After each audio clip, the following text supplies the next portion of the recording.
Hello, friends, and welcome into some more NBA free agency talk here on NBA Weekly on Facebook and YouTube Live. I am Tom Downey. Alongside me is Harris Rubenstein. A lot to get to, Harris. Some notable stuff that broke down here. So we'll start things off with some of the latest signings from today.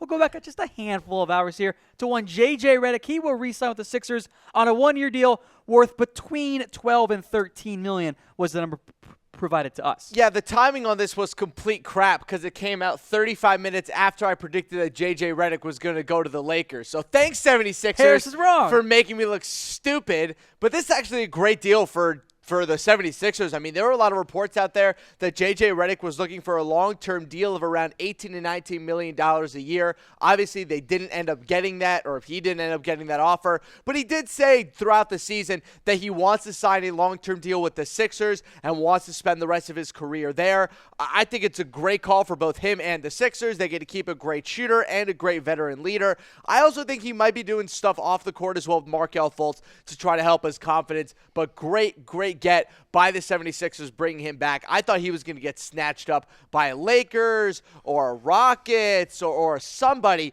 that was looking for another shooter. I'm actually pretty surprised he ended up back with the Sixers. This is the power of cap flexibility for a team like the 76ers. You can sign a one-year deal with more than other teams can pay, and you still maintain that flexibility for next year if they do want to make a serious one at, say, a Kawhi Leonard or Klay Thompson or somebody of those lines. So for me, Harris, and I think you agree with me, this is an easy A contract signing, really. Absolutely. For both sides. 100%. JJ gets $12 to $13 million. Sixers get a sharpshooter for 1 year. See, you mentioned cap flexibility. See, this is a concept that the 76ers seem to understand, but the Lakers do not. I actually completely disagree with you, but we'll get to that Really? later on. Nerlens Noel is next up here. He will sign a 2-year vet minimum deal with the Oklahoma City Thunder. He's just 24 years old. The former lottery pick has always had the talent, but he was a complete and utter disaster last year with the Dallas Mavericks. No, he was bad. I'd actually say you could kind of carry that over and say that he's been a complete disaster for most of his NBA career so far, which is pretty rough. I mean, look, Nerlens Noel has a lot of potential, but that torn ACL that he had in college really did take away a lot of the momentum he had coming into the NBA. And I think we saw with the Mavs last year, he needs a fresh start and he needs a place that believes in him. Mm-hmm. I think going back to a college head coach and Billy Donovan will help him a lot. I think that Rick Carlisle was a very intense coach for him, and I just don't think they mixed very well. So what do you give this signing then here? It's very much a low-risk signing for the Thunder. It's the vet minimum. It'll be about 1.9 each year. That's really not much of a risk there. And if Nerlens becomes the guy you want, either way, he's going to be gone for that first year. You're missing the most important number, Tom. It doesn't matter that he's getting paid $1.9 million. It's the fact that $1.9 million is worth $10 million in luxury tax to the Oklahoma City Thunder. It's a good point. I'm giving this a D. Very good point. Stop signing people. You don't have the money to do this. Trade Melo, then you can sign random free agents. But as of right now, the Thunder have the highest payroll in all of basketball. And I ranked them this morning on the Cam Rogers show, hosting it while he's on vacation. I have the Thunder as the 5th best team in the West with the highest payroll in basketball. Oops. Not great. Not good at all. Not what you want.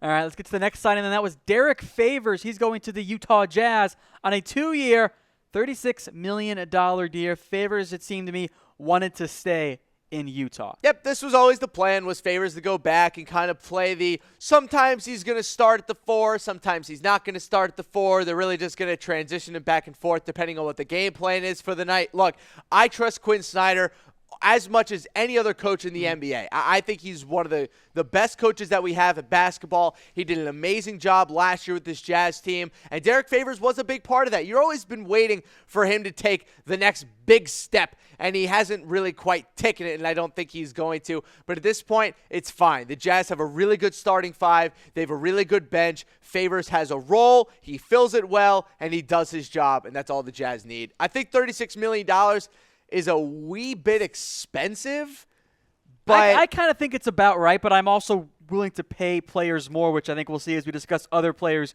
throughout the show. Here's the question. Would you rather have Derrick Favors at 2 years, 36, or would you rather have Julius Randle at like 3 years, 41? They're I would pretty take Randall. similar to me, frankly. I would take Randall. And we'll see what Randall actually does sign for. We'll get more in depth here to that's Randall in just a second. All right, folks, I am Tom Downey. That is Harris Rubenstein. If you're just joining us, we do have some more breaking-ish news here. Rajon Rondo headed to L.A. Harris, a 1-year, $9 million deal. Had a good bounce-back season with the Pelicans. And the report coming from Ramona Shelburne was that Rondo was told he will get a chance to compete for the starting job with Lonzo Ball. Rajon Rondo is going to eat Lonzo Ball for breakfast. He is going to turn that poor kid inside out.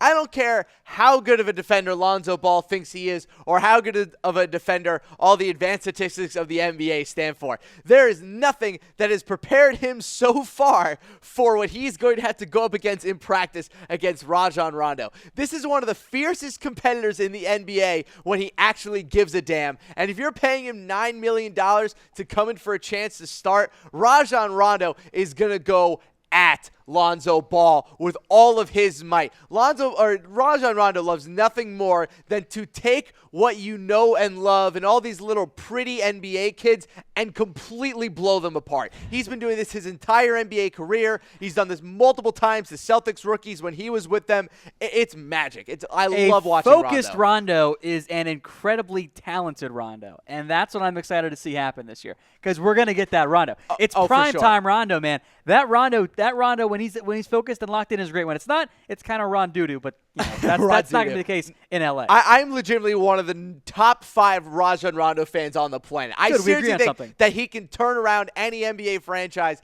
if you can get him to try. If they trade Lonzo Ball, Rondo with LeBron and the rest of this team is going to be so much fun. Anyway, come on. With Lance and JaVale McGee and Rondo on the roster, I present to you the 2018 LA Lakers, a.k.a. the meme team. This is their meme team lineup. Rondo at the point, Lance at the 2, Brandon Ingram, LeBron James, JaVale McGee, Shaqtin' a Fool highlights left and right, acrobatic plays as well. It's the meme team, baby. It is the meme team, and you know what? And I'm excited about it. This makes basketball fun. We're making basketball fun again. You got all these haters, throwing trash at the Lakers saying, why are you signing all these guys? You know what I see between Rajon Rondo, Lance Stevenson, and JaVale McGee?